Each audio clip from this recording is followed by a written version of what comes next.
और हमारे साथ जुड़ रहे हैं कॉमेडियन सुनील पाल जी। आपका स्वागत है न्यूज स्टेट पर।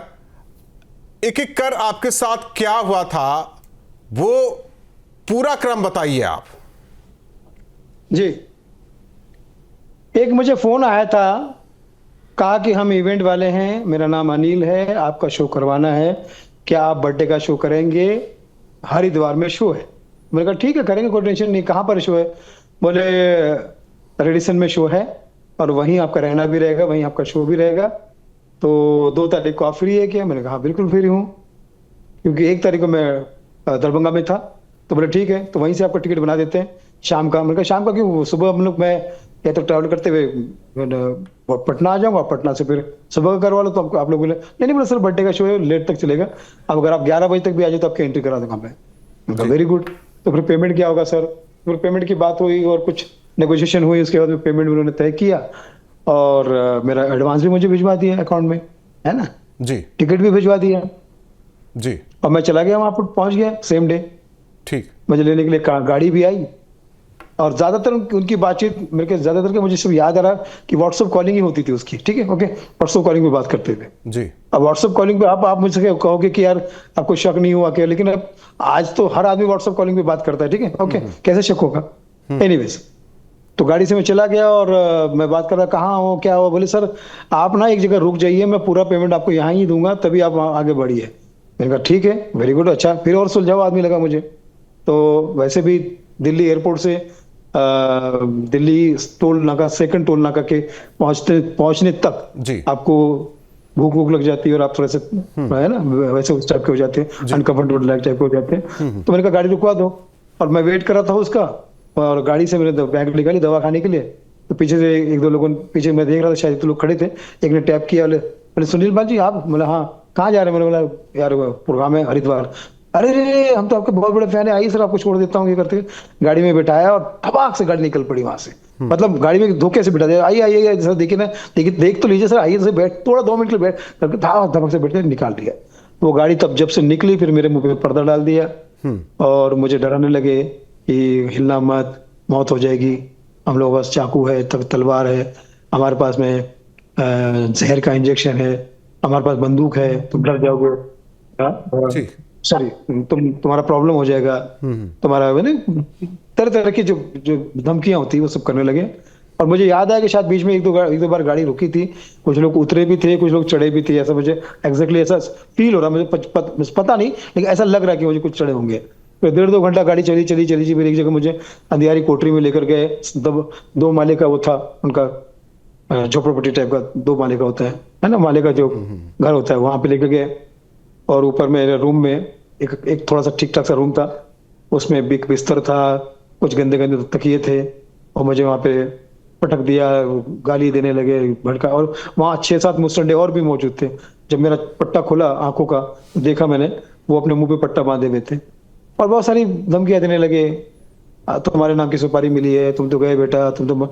आदमी हार्ट अटैक आ जाए इतना डराते हैं लोग, मतलब इतना स्ट्रेस बढ़ जाता है कि कमजोर दिल के आदमी का हार्ट फेल हो जाए और समझ लगे कि यार कहाँ आ गया हूँ, क्या क्या कर सकता है, क्यों मतलब निहत्था आदमी, ना आप उस पर हाथ उठा सकते हो, ना उनको कुछ कर सकते हो, ना कुछ मार सकते हो, क्योंकि वो तो अब कभी भी आप पे भारी पड़ जाएगा। और एक कलाकार होने के नाते शरीर उसका एक मेन जरिया होता है, उसमें अगर वो कुछ उल्टा सीधा कर ले तो शरीर से कल को प्रॉब्लम हो जाए। तो मैं समझ नहीं पा रहा, मैंने सर पकड़ के मैं ऐसा बैठ गया कि मैंने कहा क्या हुआ है। समझा जा सकता है आगे क्या हुआ, क्योंकि उनके सीसीटीवी फुटेज भी आए हैं, जिस तरीके से वो गए सराफा की दुकान पर, वहां से उन्होंने ज्वेलरी भी खरीदी है। देखिए उसके बाद ये हुआ कि उन्होंने पैसे की डिमांड की। दूसरे दिन उन्होंने बोला कि 10 लाख रुपए दो। मैंने कहा कैसे, मतलब 10 लाख रुपए के लिए फिर मुझे दोस्तों को बोलना पड़ेगा, बहुत सारी बातें हुई, तो दोस्तों के लिए वो मान गए। ठीक है, तो बोले ठीक है, तो पट्टी बांध के लेके गए, बोले आप इनके साथ जाओ, इनको छोड़ के आ जाओ एयरपोर्ट, इस बीच में आप सारा ट्रांसफर पूरा कर देना। और ट्रांसफर जी किसी को दिखने दिया, और एक जगह ले जाकर, हर जगह पे ले जाकर मुझे आंख खोलते थे, मुझसे पैसे मांगते थे, मेरे लोगों जी नंबर दे देते, पत्ते भी मार्केट में जाके, जैसा फुटेज में वो खरीदते थे, चांदी खरीदते थे, क्या करते थे वो।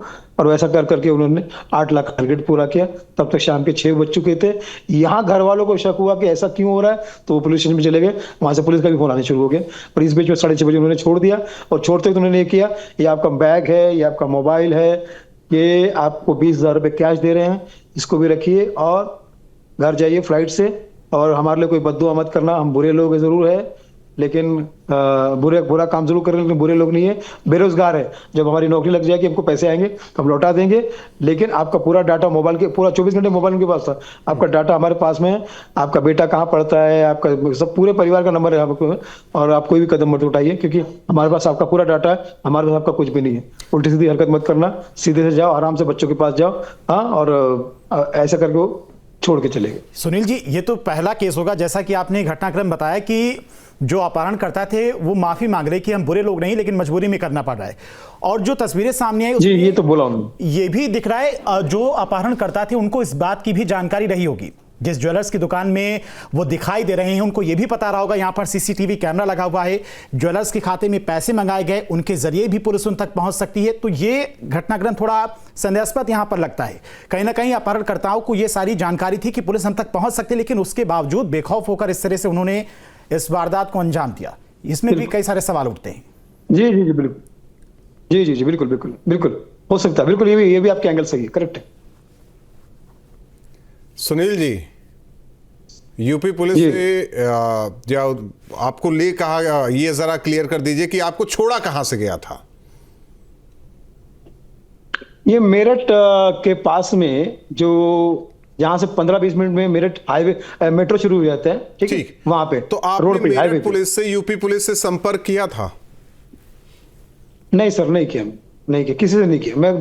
मैं किसी टैक्सी में बैठने से घबरा रहा था, मैं किसी गाड़ी में बैठने से घबरा रहा था, मैं टेंशन में था, मेरा पूरा बीपी लो हो गया था, मेरा हार्ट का प्रॉब्लम हो गया था। मतलब मैं घबराहट के मारे ये सोचा था कि मैं अपने आप को चेक कर रहा था कि भाई जान बची है। मैं मतलब किसी लायक नहीं था मैं उस वक्त, किसी भी लायक नहीं था। समझ सकते हैं उस वक्त क्या स्थिति रही होगी, क्या आप पर। तो मैंने सोचा कि अभी पब्लिक की भीड़ में ही चलते हैं। मैंने ऑटो पकड़ा, मैं मेट्रो स्टेशन गया, फिर मेट्रो पकड़ी, मैं गाजियाबाद उतरा, गाजियाबाद से मैंने दूसरी मेट्रो, दिल्ली मेट्रो पकड़ी, मैं कश्मीरी गेट उतरा, वहां से मैंने ऑटो पकड़ा और मैं पहुंचा एयरपोर्ट। तब तक अपने दोस्तों को, परिवार को मैंने फोन करके, मैसेज करके बोल दिया था कि मैं फ्री हो गया हूँ। बहुत लोगों के फोन आ रहे थे, मैंने बहुत लोगों के फोन नहीं उठाया। पुलिस वालों को भी बता दिया कि मैं निकल चुका हूँ, मैंने टिकट भी करवा लिया था।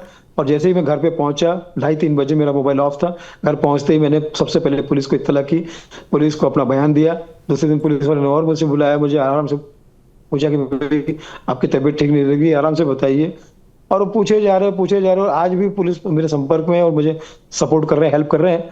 और मैं उम्मीद करता हूँ शायद मेरठ पुलिस भी मुझे हमेशा से ही अच्छी पुलिस का सभी उम्मीद कर रहे हैं कि जल्द से जल्द आरोपियों पर कार्रवाई हो। बहुत बहुत धन्यवाद सुनील जी हमारे साथ जुड़ने के लिए और क्या आप पर बीती ये बताने के लिए। हालांकि जांच का विषय है, वहीं आरोपियों की फोटो भी आई है, जो तस्वीरें कैद हुई हैं सीसीटीवी फुटेज के जरिए उन्हें तलाशा भी जा रहा है। लेकिन जिस तरीके से सुनील पाल बता रहे हैं कि आखिर उनके साथ किस तरह से शातिराना अंदाज में इस किडनैपिंग की वारदात को अंजाम दिया गया।